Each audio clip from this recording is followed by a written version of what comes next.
Cerita diawali dengan memperlihatkan kelompok Yakuza sedang berkumpul di sebuah bar di Jepang, di mana sang bos kebetulan sedang dibuatkan tato oleh kakek pembuat tato yang metode pembuatannya masih menggunakan cara tradisional, sehingga hal itu membuat si bos kesakitan dan memarahi si kakek berkali-kali. Did you just say, old man? I know you didn't just disrespect me, did you? Tak lama salah satu anak buahnya pun membawa sebuah amplop berisi pasir hitam yang hal itu langsung membuat si kakek ketakutan karena 1 tahun yang lalu dia mengalami hal yang persis sama seperti ini. Ada amplop berisi pasir hitam dan anggota Yakuza yang tertawa persis seperti yang mereka lakukan sekarang. Apa yang si kakek takutkan bukanlah amplopnya, tetapi apa yang akan muncul selanjutnya, yaitu ninja. Yang hal tersebut membuat mereka malah semakin membuat para Yakuza ini terbawa terbahak-bahak dan...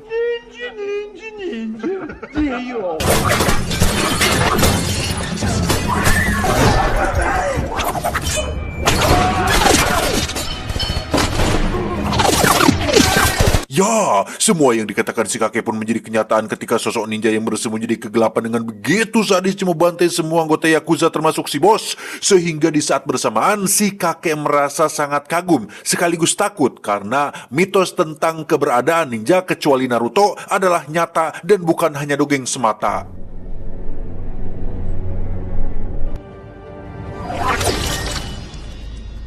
Dan kisah dimulai pada bertahun-tahun silam tepat di sebuah perguruan ninja atau lebih tepatnya markas sebuah organisasi ninja pembunuh bernama Klan Ozunu yang dipimpin oleh seorang master ninja bernama Guru Ozunu. Ini bebenguknya, selama berpuluh-puluh tahun kelompok ini telah melakukan berbagai tindak kriminal dan kejahatan manusia. Salah satunya adalah menculik anak-anak kecil untuk dijadikan murid dan calon para pembunuh masa depan. Yang dari sekian banyak anak yang diculik, ada satu anak yang baru datang bernama Raizo yang merupakan tokoh utama kita semua.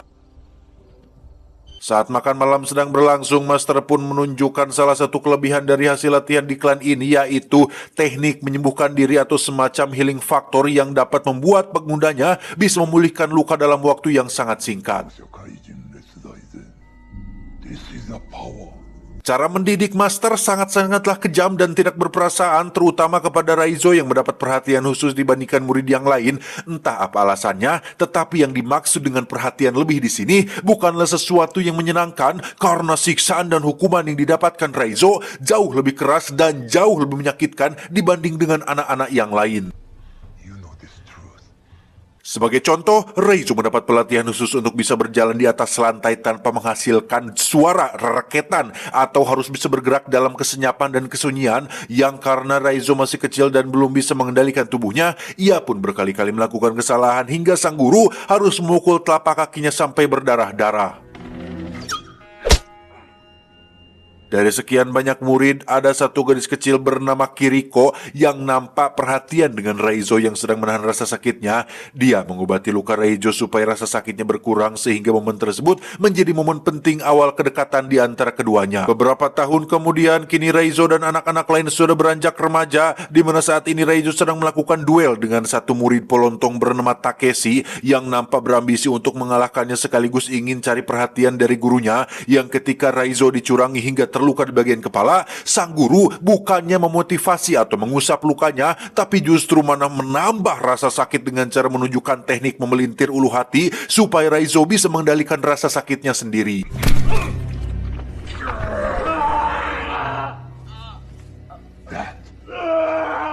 Here is your test, Raizo. Very good, Raizo. Tahun berikutnya, Raizo kembali menjadi satu-satunya murid yang mendapat pelatihan khusus, yaitu mempertajam panca indera dengan cara menutup matanya selama 1 tahun penuh, sehingga dari sekian banyak murid, hanya Raizo lah yang berhasil mencapai tingkatan tertentu dalam dunia ninja, yang hal itu dibuktikan ketika dia berhasil mengalahkan si Takeshi dengan mata tertutup. Giliran Kiriko yang bertarung, dia dapat dengan mudah mengalahkan lawannya. Namun sang guru punya perintah lain yang cukup berat yang mengharuskan Kiriko melukai lawannya dengan sangat parah. Yang karena Kiriko menolak perintahnya, maka dia mendapat sanksi langsung dari sang guru berupa satu tebasan yang melukai wajahnya. Tak hanya itu, Kiriko mendapat sanksi lain berupa kurungan selama 1 bulan, di mana Raizo yang merasa hutang budi pun berinisiatif membantunya bertahan hidup dengan cara memberikannya air minum melalui sebuah sedotan kecil. Beberapa waktu berlalu, Kiriko yang sudah tidak tahan pun nekat kabur sendirian, di mana Raizo yang memergoki hal itu pun sempat melarangnya. Karena jika dia melakukannya maka hukumannya akan sangat-sangat berat, yaitu kematian. Namun Kiriko tetap yakin dengan keputusannya karena setiap manusia berhak mendapatkan kehidupan dan punya hak untuk menunjukkan atau menentukan jalan ninjanya masing-masing.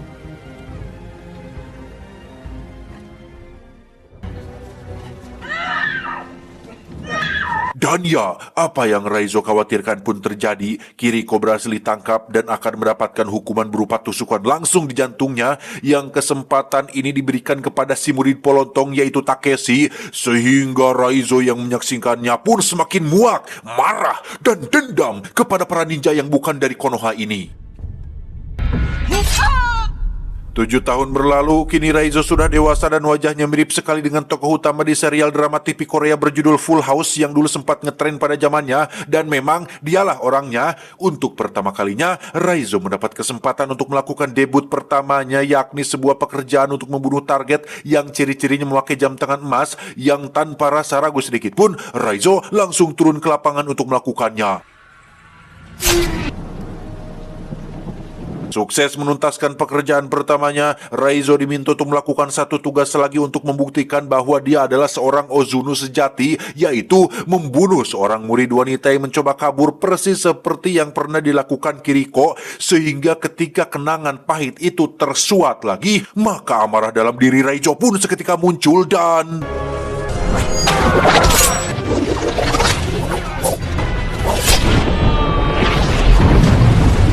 Entah bagaimana kronologi detail setelah kejadian itu, intinya si guru menganggap Raizo sudah berkhianat dan meninggalkan sedikit cindera mata berupa luka di wajah yang membuat satu mata si guru pecak, mamam sia lebok. Dan kisah baru akan benar-benar dimulai ketika Raizo memulai hidup barunya dengan identitas yang baru. Dan inilah Chibimaru Kocan, loh, dan inilah Ninja Assassin.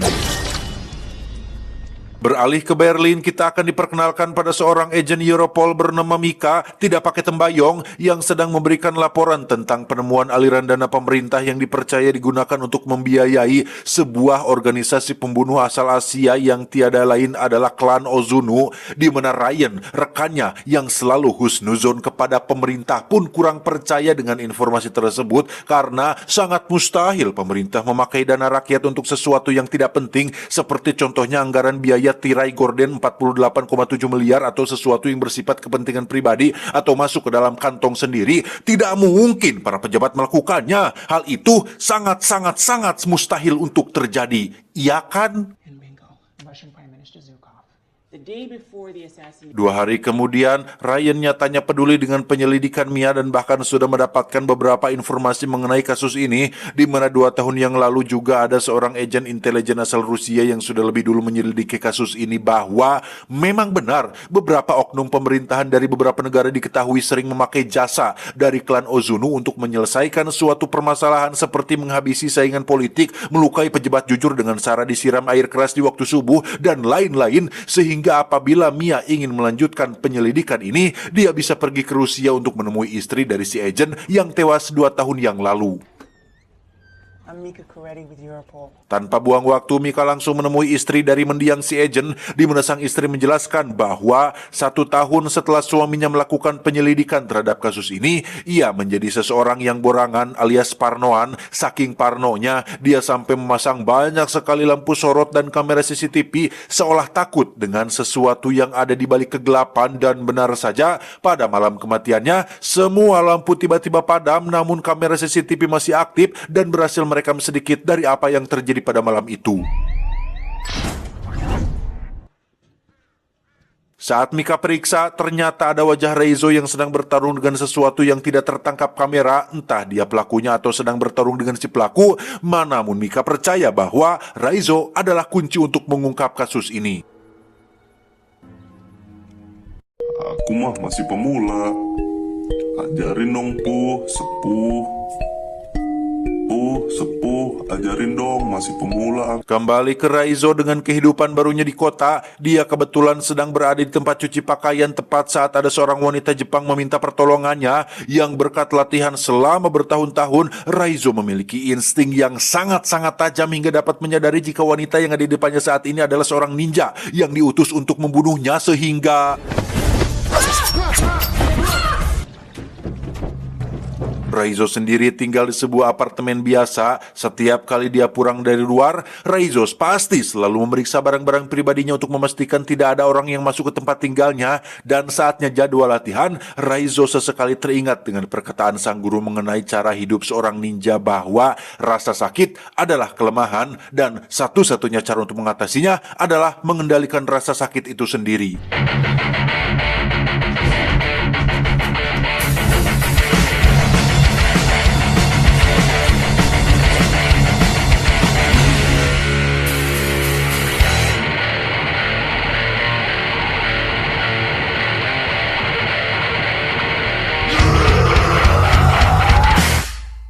Meski Raizo sangat membenci gurunya, tetapi semua pengetahuan, ilmu, pelajaran, dan didikan sang guru tak pernah ia lupakan sedikit pun. Hal itulah yang membuatnya masih hidup sampai sekarang meski pada insiden terakhir dirinya mengalami luka yang sangat parah. Tetapi karena Raizo sudah mencapai level bisa mengendalikan rasa sakit, ia dapat melakukan beberapa hal luar biasa. Salah satunya adalah debus seperti yang sering ditampilkan oleh Master Limban.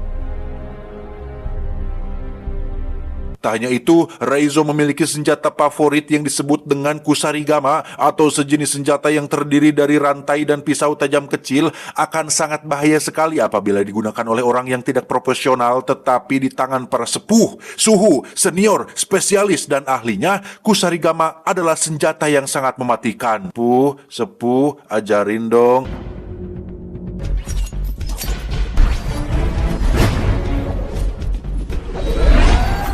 Raizo sebenarnya punya banyak kesempatan untuk pergi sejauh mungkin atau bersembunyi di tempat aman yang terpencil dibandingkan berada di kota dan tempat terbuka seperti ini. Tetapi bayangan akan rasa sakit hati, kehilangan Kiriko masih membekas di ingatannya. Setelah diculik dari keluarganya, hanya Kiriko lah harapan Raizo untuk memiliki seseorang yang tulus peduli terhadapnya. Tetapi sang guru malah membunuhnya begitu saja sehingga sekarang, saat ini, tujuan Raizo adalah untuk membalas dendam kepada si guru dan klannya dengan cara bekerja sama dengan Mika yang kebetulan sedang menyelidiki tentang klan Ozunu.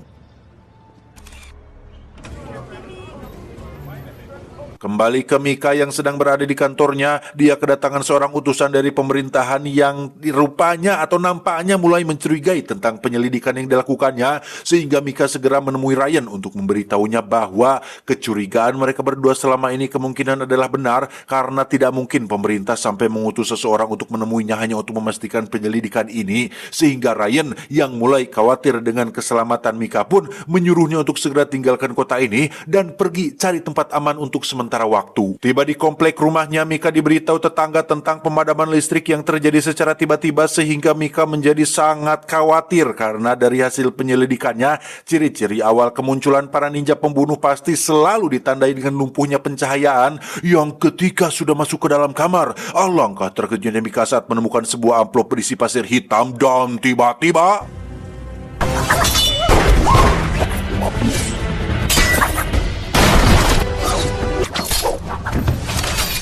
sungguh tak diduga, Raizo sudah ada di sana selama berjam-jam hanya untuk melindungi dan menemui Mika secara langsung. Yang tujuan daripada dia ke sini adalah tentu saja untuk membantu Mika menemukan klan Ozunu sekaligus membalas dendam kepada si guru.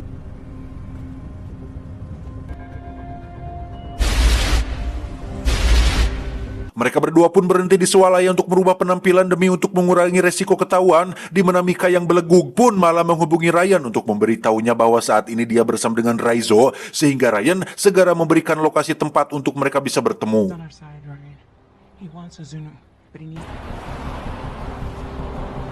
Tiba di lokasi pertemuan, Raizo yang memiliki insting kuat pun bisa langsung menyadari niat Ryan yang ingin menangkapnya dan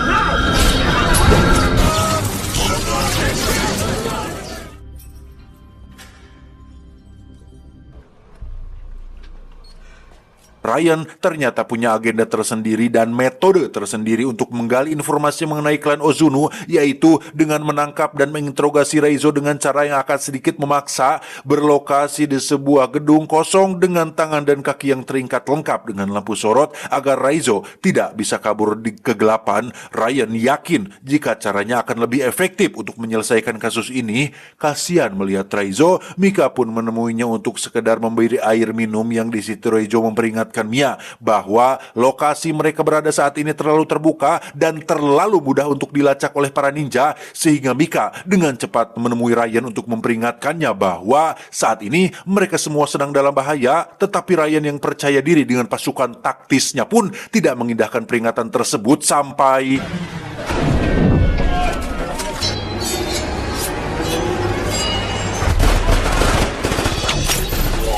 ketika para ninja sedang sibuk membantai pasukan taktis, Mika sendiri terlihat sedang melepaskan ikatan Raizo tepat saat satu ninja sudah keburu masuk ke dalam sana dan Ryan yang di awal PDD meremehkan para ninja pun kini bisa nyumput menyaksikan satu persatu anggotanya dibunuh. Raizo menyuruh Mika untuk pergi duluan ke mobil, sementara dirinya akan menghadapi semua ninja hanya seorang diri. Little brother.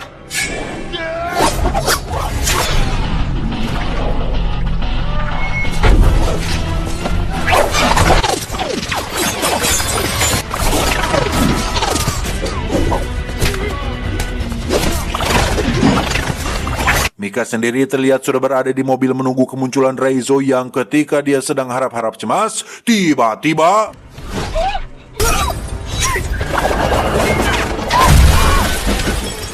kembali ke Raizo yang masih bertarung di dalam gedung, yang meski dia punya kemampuan di atas rata-rata, tetapi jika diprak-pak terus-menerus, lama-lama kelelahan juga, sehingga Raizo memilih tempat lain yang lebih terbuka untuk melanjutkan pertarungan ini.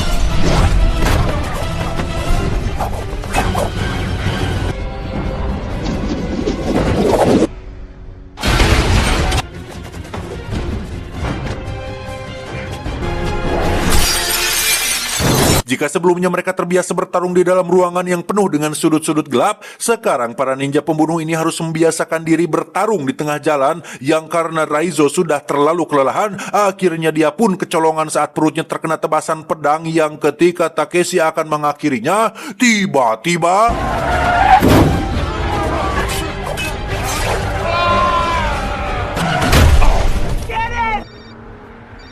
Ryan berhasil selamat dengan hanya menyisakan sedikit dari anak buahnya, sementara Mika membawa Raizo yang terluka ke kamar hotel, yang di situ Mika dan Ryan sepakat untuk akan sengaja membiarkan Raizo ditangkap oleh para ninja, tapi tentu saja ada rencana di balik itu, yakni memasukkan alat pelacak ke dalam tubuh Raizo supaya mereka bisa mengetahui di mana markas klan Ozunu berada.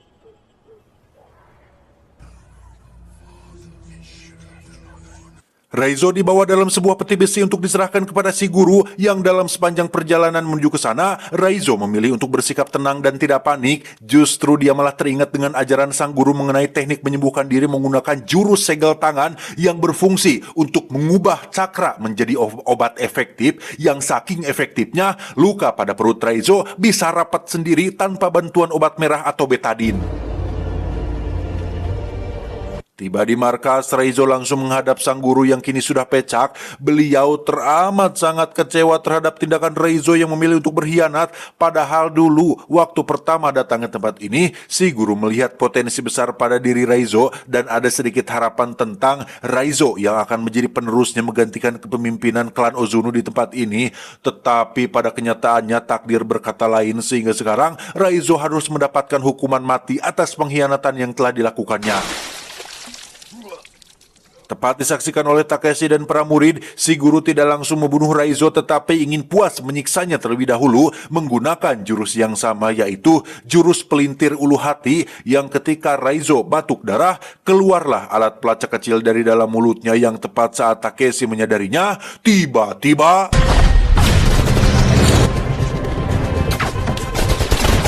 meski para ninja ini bisa muncul dan hilang dalam kegelapan, tetapi ketika dihadapkan dengan pasukan militer senjata berat, tetap saja mereka kewalahan dan tak bisa menghindar dari peluru yang ditembakkan. Sementara itu, Raizo yang ikatannya sudah dilepas pun memilih untuk masuk sendirian mencari Takeshi dan si guru untuk membalas dendam atas Kiriko. Dengan modal 2 bilah pedang di tangan, Raizo harus menghadapi Takeshi dan 4 anak buahnya yang momen ini benar-benar beradrenalin karena pertarungan dilakukan dalam jarak dekat dengan senjata yang berseliweran di mana-mana.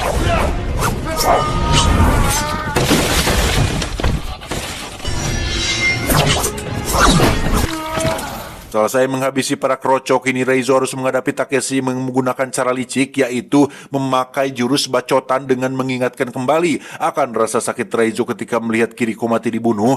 Takeshi sudah salah besar mengingatkan momen tersebut karena justru malah memancing amarah dan kebrutalan Raizo yang malah balik membuat Takeshi menjadi ketar-ketir dibuatnya.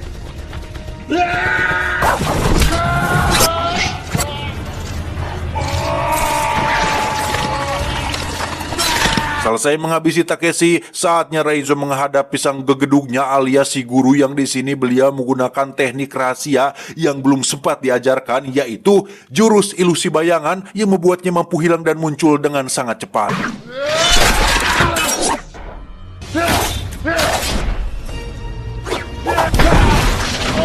Raizo diserang secara bertubi-tubi berdarah-darah, benar-benar dihajar habis-habisan oleh si guru yang bergerak sangat terlalu cepat, yang meski Raizo sudah berusaha maksimal, dia tidak punya peluang untuk menang melawan jurus tingkat tinggi yang dimiliki oleh gurunya.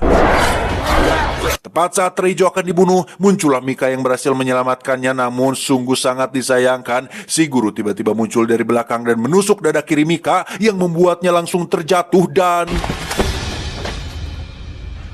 Untuk kedua kalinya, Raizo harus melihat orang baik dibunuh oleh tangan biadab gurunya, yang pada titik ini Raizo benar-benar sudah tidak tahan dengan gurunya. Amarah yang ada pada dirinya memancing cakra dalam tubuhnya keluar sehingga tanpa sadar Raizo bisa meniru sebuah jurus tanpa dia harus mempelajarinya terlebih dahulu.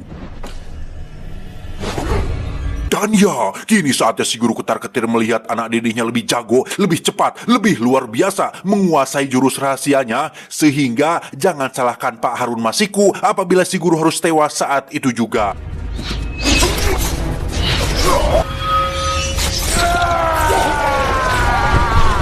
Di luar dugaan, Mika ternyata masih hidup berkat cacat lahir yang dialaminya, yakni posisi jantungnya yang berada di sebelah kanan. Setelah semua selesai, kini sudah waktunya Raizo pensiun dari dunia ninja dan saatnya masuk ke dunia K-pop untuk membintangi beberapa serial drama Korea demi menghibur para K-popers yang ada di dunia. 네가 사랑이 되지 않기를 빌었어